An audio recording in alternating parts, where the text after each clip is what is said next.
Erignac Sol, d'ILS Unité, bonjour. ILS Unité, bonjour. ILS Unité au seuil 11 pour remonter la 29, donc jusqu'au seuil 29. Oui, ILS Unité, tu peux remonter, reste hors service centre. ILS Unité, reçu.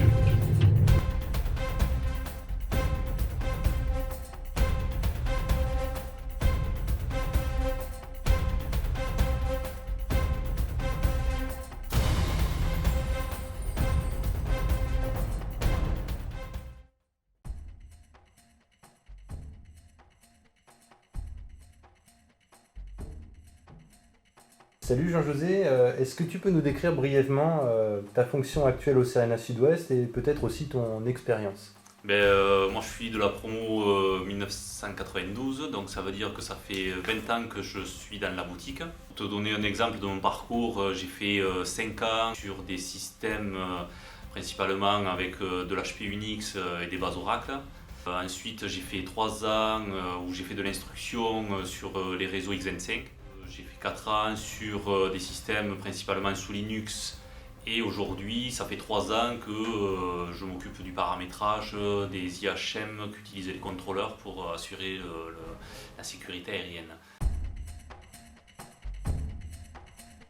Pour toi, quelles sont les principales qualités que doit avoir un ISSA? Donc il faut avoir l'esprit d'équipe, savoir travailler en équipe, ça c'est super important. Après il faut être rigoureux puisqu'on travaille sur des systèmes qui sont critiques. Donc forcément il faut être organisé parce qu'il faut préparer les manipulations avant les mises en service. Avoir quelques connaissances en anglais. Et pour te donner un exemple, ça m'est arrivé d'avoir même des contacts avec mes collègues de Madrid et de Barcelone en espagnol, quoi. En tant que spécialiste système, comment est-ce que tu décrirais ton travail? Cette semaine, par exemple, je suis en train de mettre à jour les données circulation aérienne. Ça s'enchaîne sur 3 semaines. Et on a une première semaine où on a le service exploitation qui nous donne ce qu'on appelle les fiches travaux. Ils vont nous décrire les besoins qu'ils ont côté contrôle. Et nous, derrière, on a 15 jours en gros pour mettre en place le nouveau paramétrage dans les applications concernées, les tester avec eux. Et puis après, on arrive à une mise en service qu'on fait de nuit. Donc la semaine prochaine, par exemple, je monte la nuit de mercredi à jeudi, à 2 h du matin. Au niveau national, on a les 5 centres qui vont mettre en place une configuration qui sera commune à toute la France.